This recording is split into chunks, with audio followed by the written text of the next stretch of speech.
Si on veut que ce soit différent, bonjour à toutes et à tous, j'espère que vous allez bien. Alors aujourd'hui, on va parler d'une phrase que j'ai lue dans un livre que je lis en ce moment, d'ailleurs que je vous recommande, qui s'appelle Ces petits riens qui font tout.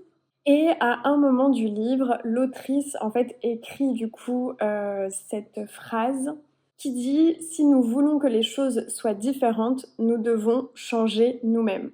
Et c'est beaucoup ce que je vous ai transmis au travers des différentes vidéos de ces derniers jours, de ces dernières semaines, où je vous parle beaucoup de l'image de soi, où je vous parle beaucoup du concept de soi, qu'on appelle en anglais le self-concept, où je vous ai beaucoup parlé aussi de l'identité, de notre identité, de qui on est, de qui on a envie de devenir, etc., etc. Et donc forcément, quand j'ai lu cette phrase hier, si nous voulons que les choses soient différentes, nous devons changer nous-mêmes, bien évidemment, ça m'a parlé. Et j'ai eu envie justement de vous parler davantage de ce sujet. Notamment d'un point de vue professionnel, eh bien, si on a en fait envie d'exercer le métier de nos rêves, le métier qui nous fait rêver, ou créer l'entreprise qui nous fait rêver, ou travailler dans l'entreprise qui nous fait rêver, eh bien, on doit devenir cette personne qui a déjà ce job. C'est-à-dire, en fait, être cette personne qui a déjà les compétences pour ce job, qui a les qualités requises pour ce job et qui, du coup, va accentuer encore plus les qualités qu'elle a déjà pour ce job et faire un petit peu, en fait, comme si on avait déjà ce job. Vous voyez, c'est un petit peu la phrase qui dit fake it until you make it, c'est-à-dire prétendre jusqu'à ce que ce soit vraiment le cas. Et donc, en fait, quelque part, exercer ce job au quotidien comme si c'était déjà, en fait, votre travail. Et donc, comment faire? Eh bien, tout simplement en créant des projets réels ou fictifs qui concernent, en fait, déjà ce job. Même si dans un premier temps, on n'est pas rémunéré pour ça, même si ça consiste à demander à des membres de notre famille ou demander à des amis d'être nos cobayes. Je prends un exemple, imaginons que vous rêvez d'être ostéopathe, que aujourd'hui vous êtes peut-être étudiant en ostéopathie ou que vous pensez peut-être à exercer ce job et que du coup, je sais pas moi, vous apprenez par exemple les bonnes postures au travail, comment avoir la bonne posture quand on est assis, etc., etc. Et que vous apprenez ça par vous-même parce qu'aujourd'hui, vous ne faites pas d'études d'ostéopathie, mais vous rêvez de devenir ostéopathe ou vous rêvez de devenir kinésithérapeute, eh bien, vous pouvez toujours vous entraîner, dans une certaine mesure bien sûr, sur les membres de votre famille et sur vos amis. Et donc, en fait, c'est un petit peu ce jeu-là de fake it until you make it. C'est en fait, j'exerce ce job, même si je ne suis pas rémunérée pour ça, je fais comme si, entre guillemets, je l'exerçais déjà. Et c'est d'autant plus facile si vous voulez créer votre entreprise, si vous voulez être entrepreneur, parce que, eh bien, en fait, vous pouvez tout simplement demander à vos amis et votre famille d'être vos premiers clients fictifs, même si aujourd'hui vous n'êtes pas rémunéré pour ça, et tout simplement pour vous entraîner, pour monter en compétences, pour prendre en fait aussi cette posture de la personne qui exerce ce job, même si aujourd'hui c'est pas tout à fait votre cas. Et vous savez, c'est un petit peu comme les enfants qui jouent à faire comme si. Donc ils jouent au docteur, qui jouent aux commerçants. Bon, pour les enfants on appelle ça jouer à la marchande, mais en gros ça s'appelle être commerçant. Qui jouent à être vétérinaire, qui jouent à être pompier, qui jouent à être professeur, qui jouent à être voilà le métier que vous voulez. Bah, en fait, c'est cette même idée dans laquelle vous devez être. Pour que les choses changent et que vous ayez ce job, vous devez faire comme si vous l'aviez déjà. C'est déjà en fait incarner cette posture. Moi, je me rappelle que quand j'ai décidé de devenir coach début 2020, ça fait 3 ans et demi maintenant, et que j'en ai parlé à mes proches, j'en ai juste parlé. Au début, c'était juste une idée un petit peu comme ça. Tout le monde m'a dit, enfin vraiment tous mes proches m'ont dit que ça m'allait très très bien et qu'ils me voyaient vraiment là-dedans parce que en fait j'incarnais déjà sans le chercher pour le coup, ça a été vraiment sans le chercher, j'incarnais en fait déjà cette posture du coach, j'accompagnais déjà cette posture, j'avais déjà en fait cette posture d'accompagnante des personnes, d'être dans le soutien, d'être dans l'aide, d'être dans l'écoute, d'être aussi dans le questionnement vis-à-vis des personnes. C'est en fait quelque chose que je faisais déjà naturellement depuis plusieurs années. Et donc du coup, je vous invite à faire exactement pareil, surtout si vous avez une idée de job que vous aimeriez exercer, que vous n'exercez pas aujourd'hui, s'il y a une entreprise précise dans laquelle vous aimeriez travailler et exercer ce job, ou si vous aimeriez créer votre entreprise, si vous aimeriez être entrepreneur, je vous invite en fait déjà à prendre cette posture de faire comme si. Si par exemple vous voulez être photographe à temps plein, que vous voulez vivre de votre activité de photographe et qu'aujourd'hui vous me dites oui Mariva, j'entends bien ce que tu dis mais j'ai pas de clients donc je peux pas exercer mon métier de photographe, rien ne vous empêche aujourd'hui de faire en fait des photos gratuitement, même si aujourd'hui là maintenant tout de suite ça ne vous rapporte rien, rien ne vous empêche d'aller par exemple à la Fashion Week de Paris et d'aller photographier des personnes très connues à l'entrée, à la sortie des défilés. Même si aujourd'hui, concrètement, vous ne vivez pas de la photo. Je donne cet exemple parce que je connais des gens qui font ça et qui veulent en fait devenir vraiment photographe à plein temps. Et qui justement se déplacent en fait pendant la Fashion Week et qui vont prendre justement des beaux clichés ou alors quand ils font des événements, eh bien ils vont venir en fait photographier aussi cet événement. Si par exemple vous avez vous rêvez de devenir nutritionniste et qu'aujourd'hui vous n'avez pas de diplôme de nutritionniste, mais que vous vous intéressez tellement à ce sujet vous passionne tellement de la nutrition, de la santé au niveau de la nutrition, que vous avez en fait envie d'en faire votre métier, rien ne vous empêche de donner des conseils déjà à votre entourage. Alors, je suis d'accord qu'il y a des métiers, on va dire, qui sont plus accessibles que d'autres au sens de la pratique sans avoir de diplôme, au sens de donner des conseils sans avoir de diplôme. Il y a des métiers qui sont plus accessibles que d'autres. Bien évidemment que si vous rêvez d'être chirurgien, vous n'allez pas opérer quelqu'un si vous n'êtes pas chirurgien aujourd'hui. On s'entend bien, on est bien d'accord. Mais avec Internet, on a accès à une multitude de connaissances, avec les livres aussi. Et donc, on peut déjà se former par nous-mêmes sans forcément avoir tout de suite un diplôme qui va être reconnu par l'État.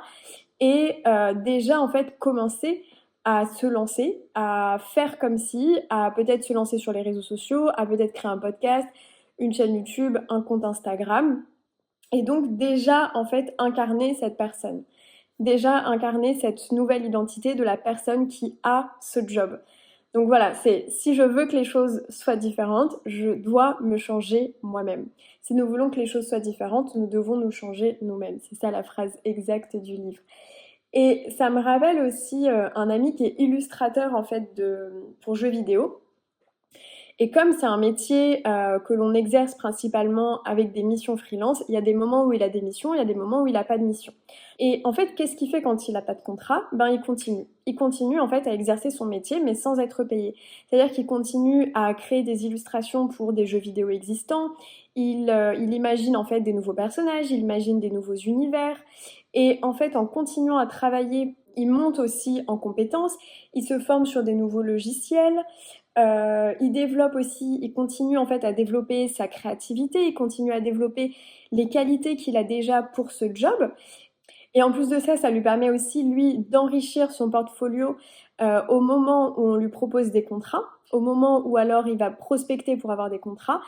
Et c'est grâce à ça, c'est grâce à ses compétences, grâce à ses qualités, grâce au fait qu'il continue à enrichir son portfolio, qu'il décroche des contrats. Mais c'est pas parce qu'il a des périodes d'inactivité qu'il ne fait rien. Au contraire, en fait, il continue à justement travailler d'une certaine manière, mais c'est aussi parce que, bien évidemment, il fait ce qui le passionne.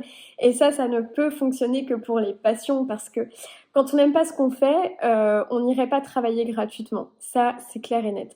Donc bien évidemment que là, dans ce cadre-là, je vous parle de métiers passion, de métiers que vous aimez, que vous adorez, que vous avez envie d'exercer. Et si aujourd'hui, vous n'aimez pas ce que vous faites et que vous ne savez pas forcément vers quelle voie professionnelle vous dirigez, vous pouvez réserver une séance de coaching avec moi. Vous avez le lien juste en barre d'infos. J'ai accompagné des dizaines de personnes à changer de voie professionnelle et à s'épanouir soit en tant que salarié dans l'entreprise de leurs rêves. Je me rappelle de ma toute première cliente qui rêvait de travailler chez L'Oréal et qui me disait à quel point c'était très difficile de rentrer dans cette entreprise. Et quelques semaines après la fin du coaching, elle a décroché un CDD chez L'Oréal et aujourd'hui elle est toujours employée chez L'Oréal en CDI et elle est très contente d'être là-bas. Et j'ai aussi accompagné encore plus de personnes à se lancer à leur compte, à créer leur entreprise.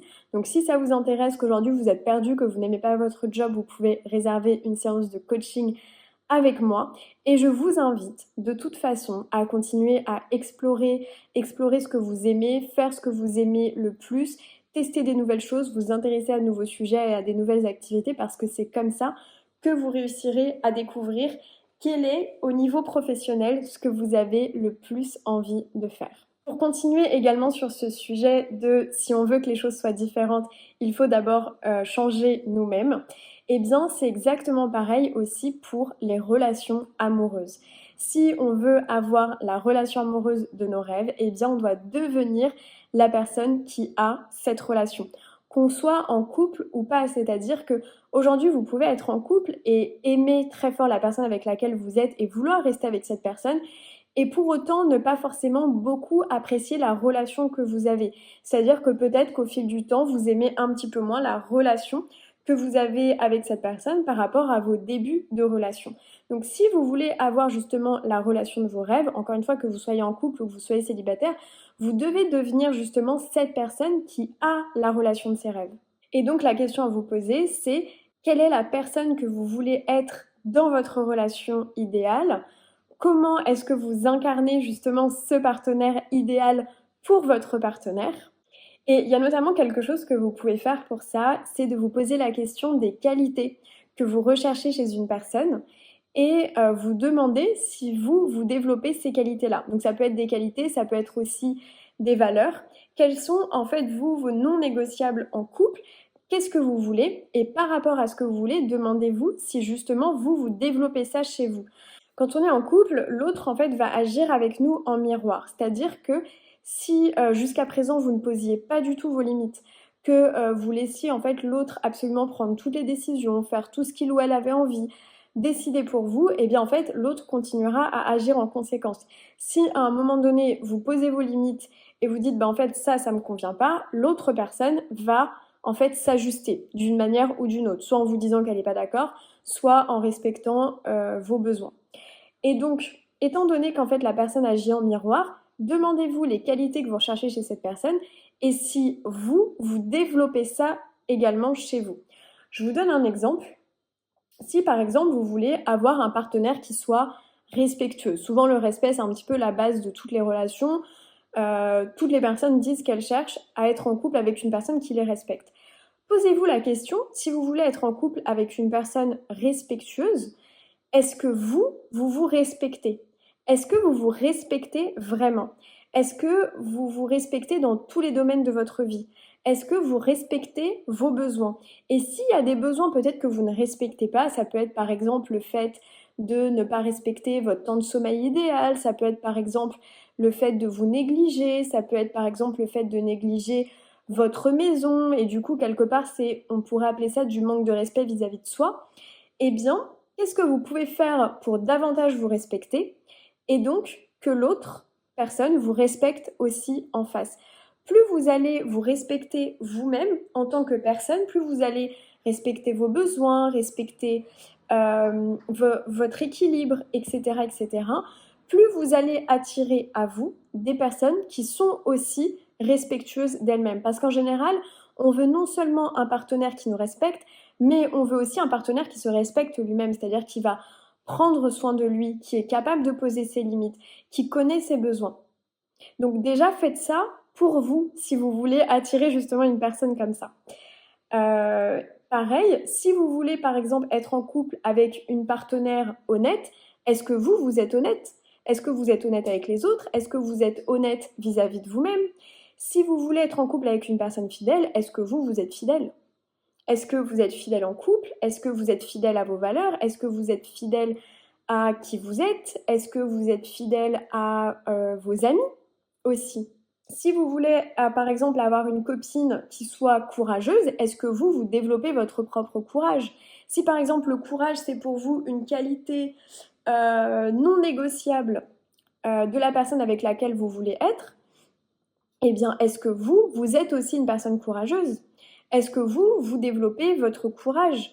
Si oui, dans quel cas? Et dans quel cas, est-ce que vous pouvez encore plus avoir encore plus de courage? Dans quelles actions, en fait? Qu'est-ce qu'aujourd'hui vous n'osez pas faire? Et du coup, si vous le faites, vous pourriez dire: «Ah bah oui, je suis une personne courageuse» ou «Je suis encore plus courageuse que ce que je pensais». Pareil, si vous voulez être en couple avec une personne qui a de l'ambition, est-ce que vous êtes ambitieux pour vous-même? Parce que si vous voulez être en couple avec une personne qui a beaucoup d'ambition, qui vraiment a une très grande ambition, on va dire, par rapport à la moyenne des gens, si pour vous c'est vraiment une qualité non négociable, l'ambition, est-ce que vous-même vous êtes ambitieux pour vous? Parce que sinon, il risque d'y avoir en fait une dissociation. Et du coup, une personne ambitieuse, si vous n'avez pas du tout d'ambition, bien risque de ne pas forcément vouloir être en couple avec vous. Parce que en fait, on va venir chercher chez l'autre aussi ce qu'on a envie de construire. Donc si vous avez absolument envie d'être en couple avec une personne ambitieuse, commencez par développer aussi votre propre ambition. Peu importe que ce soit de l'ambition professionnelle, que ce soit une ambition qui va plutôt se traduire d'un point de vue personnel en fait. Si vous voulez être en couple avec une personne qui aime les voyages et l'aventure, est-ce que déjà vous voyagez?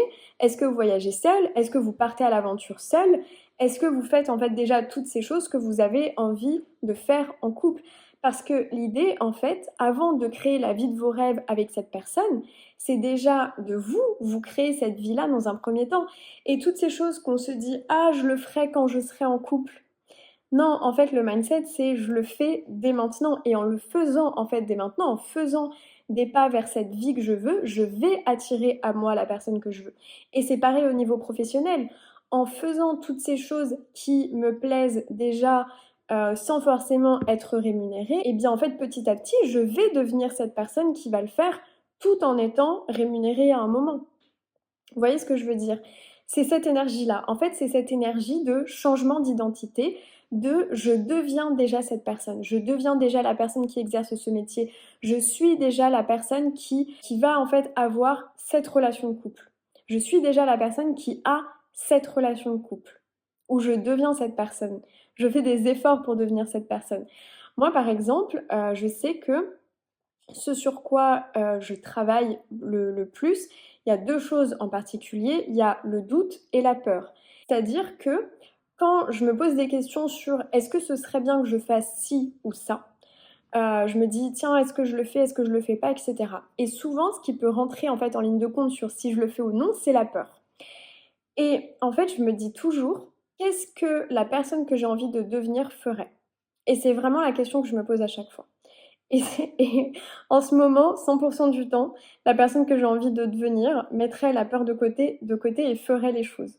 Là, récemment, par exemple, j'ai fait, quelque chose, au niveau d'une de mes passions qui, au début, m'a fait très peur. C'est-à-dire que j'ai quelqu'un qui est venu me voir et qui m'a dit: «Tiens Mariva, est-ce que ça te dirait qu'on fasse ça ensemble?»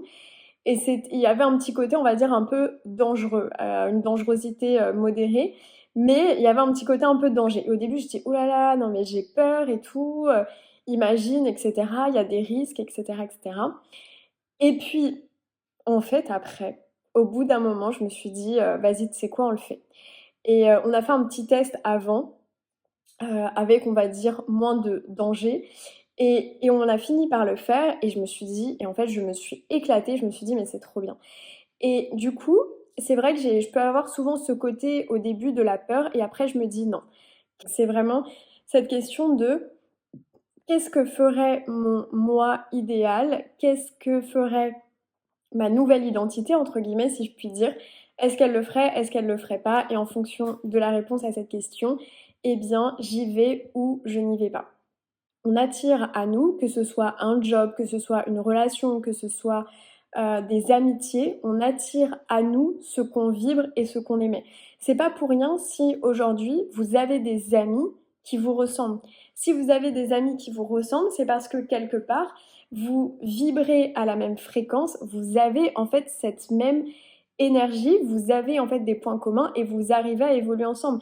À un moment donné, si vous décidez d'arrêter, une amitié ou tout simplement que vous vous éloignez de manière totalement naturelle, eh bien, c'est parce que vous n'êtes plus dans cette même énergie ensemble, parce que vous ne vibrez plus à la même fréquence. Donc je vous invite justement à faire les actions comme si, donc faire ce que vous avez envie de faire en couple, mais commencer par le faire tout seul, faire, en fait, commencer à exercer ce métier qui vous fait rêver, à vous y intéresser, à l'exercer si c'est possible, en attendant justement de pouvoir l'exercer vraiment en tant que travail et d'être rémunéré pour ça. Parce que si nous voulons que les choses soient différentes, nous devons d'abord changer nous-mêmes. Donc incarner cette personne. J'espère que ça vous a plu. Vous avez le lien en description pour réserver une séance de coaching avec moi. Prenez bien soin de vous et je vous retrouve très bientôt. Bye bye.